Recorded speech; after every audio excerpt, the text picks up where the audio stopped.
খুব ভালো লাগলো। ওরে বাবা, সত্যি তো কি মনে হয় তোমার? হাই গাইজ, আসসালামু আলাইকুম। কেমন আছেন সবাই? আশা করছি ভালো আছেন। আসলে আমার বউ আমার উপর একটুখানি রাগ করছে, বেশি রাগ করেনি, একটুখানি।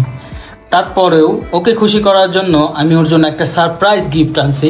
তো সেইটাও ওকে আজকে দিব। ওকে আগে একটু প্রথমে কি একটু খেপাবো। So let's go. শেফা, কি করতেছো? কথা বললো না, মেহেদি আনতে বলছে আনো না, এটা শুকায় গেছে। এখন এটা ভাবছিলাম যেটা নিবো, একটুখানি ছিল নিচে, এখন এটা শুকায় গেছে। তোমার তো কোনো কাজ নাই, ইয়ে নাই, সেই সারাদিন মেহেন্দি নেওয়া, নেল পালিশ নেওয়া, এই নেওয়া সেই নেওয়া, আর তো কোনো কাজ নাই।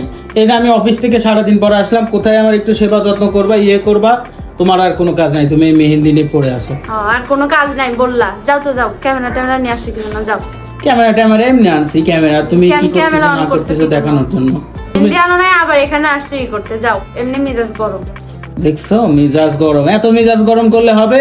এটা শুকায় গেছে। এটা দিকটা আমি ভাবছিলাম যে নেলের এই দিক দিয়ে নিবো, এটা শুকায় গেছে। আর নিবো কেমনে?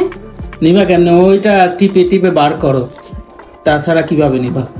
তাও বলবা না যে আচ্ছা ঠিক আছে কালকে একটা নিয়ে এসে দেবো না। এত পরিমাণে কিপটা তুমি, এরকম কিপটা জামাই যাতে আর কারো না হয়। শোনো, আমি কি কিপটা কে বলেছে? এই তুমি যদি এত মেহেন্দি নাও, তুমি যে আবার রান্না বান্না করবা, তোমার আবার সমস্যা হবে না? হাতে তো আবার একদিন পর উঠেই যাবে। আমি আর যাই করি, আমার মন চাইছে তাই আমি নিব। আচ্ছা শোনো না, একটা মেহেন্দির দাম কয় টাকা এটা আগে বলো। একটা মেহেন্দির দাম কয় টাকা? আচ্ছা যাই হোক, শোনো না, তোমার জন্য একটা জিনিস আনছি। তোমার আমি যখন বলি আমার এটা লাগবে, আমার ওইটা লাগবে, খালি কিপটামো। বাবারে বাবা, বোর কাছে এসে খালি কিপটামো। আরো মানে সবাইরে বলবা যে দেখবেন বউ এরকম গিফট দিবেন, মন ভালো হয়ে যাবে, তাই না? সবাই আমাদের কাছ থেকে এটাই শিখবে, কিন্তু তুমি কি করো উল্টা। তোমার জন্য না একটা গিফট আনছি, সত্যি সিরিয়াসলি বুঝছি, শয়তানি করো না। সিরিয়াসলি, এই দেখো। সত্যি? তো কি মনে হয় তোমার? মনে তো হচ্ছে গিফটই। আচ্ছা খুলে দেখি।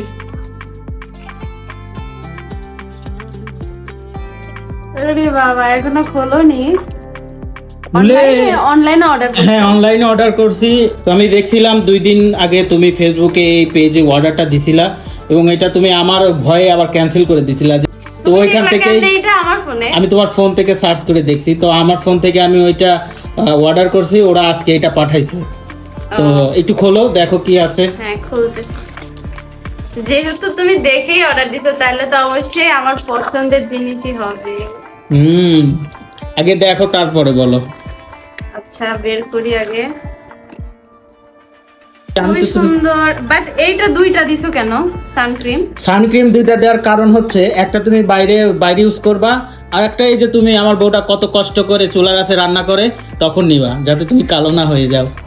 বাবা, আমার জামাই যে এত ভালো হয়ে গেছে, এত কিপটা মানুষ। যাক, থ্যাংক ইউ সো মাচ। আমি এই সানক্রিমটাই দেখছিলাম, এর আগেও নোট ইউজ করছি যদিও। আচ্ছা যাই হোক, এইটা হচ্ছে আমার খুব বেশি পছন্দের একটা জিনিস।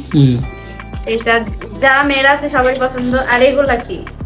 এটা হচ্ছে লিপ টিন্ট, এটা লিপ গ্লস, আর এটা ওই পাউডারটা আমার শেষ হয়ে গেছিল, যাই হোক। আর এটা তো মাস্কারা। তো এই যে তুমি আমার কিপটা বললা, এটার আমি কি শাস্তি দেবো তোমার বলো? তুমি আমার কিপটা বললা, এই যে তোমার জন্য কত কত সুন্দর গিফট আনলাম। গিফটটা আগে ছিল, এখন নাই। এখন গিফট দিছে, এখন ভালো হয়ে গেছে। থ্যাংক ইউ সো মাচ, অনেক অনেক বেশি থ্যাংক ইউ। আর এই জিনিসগুলো আমার খুবই দরকার ছিল, শেষ হয়ে গেছিল, যার কারণে ভাবছিলাম অর্ডার করব। তো যাই হোক, কেমন লাগলো বলো? খুব ভালো লাগলো। ওরে বাবা, একটু আগে কিন্তু আমার উপরে যে রাগ, যে চটে গেল, আর এখন আমাকে কি দিচ্ছে, এইটাই হলো অবস্থা। গিফট পাইলা আসলে মাঝে মাঝে এরকম বউকে গিফট দিবেন, দেখবেন খুব খুশি হয়ে গেছে। যাই হোক, আসলে প্রত্যেক স্বামীর উচিত তার বউয়ের উপর খেয়াল রাখা, বউকে যত্ন নেওয়া, বউয়ের যত্ন নেওয়া। আর সেটা যে কোনো বিষয় হোক, সারাদিন কাজ করি, তোমরা যদি একটু ছোট্ট গিফট নিয়ে আসো তাহলে কিন্তু মনটা ভালো। অবশ্যই। তো সবাই মানে কসমেটিক হোক আর যেটাই হোক নিয়ে যাবেন, অবশ্যই দেখবেন বউয়ের মন। সব ভাইয়ারাই তা আপুদেরকে গিফট করবেন, তাদের মন খুশি রাখবেন, এবং প্রত্যেকটা হাজবেন্ড ওয়াইফই সুখে থাকুক, ভালো থাকুক, এই কামনাই করি। সবাই আমাদের জন্য দোয়া করবেন। তো আজকের মতো তাহলে এখানেই বিদায় নেই, টাটা, আল্লাহ হাফেজ।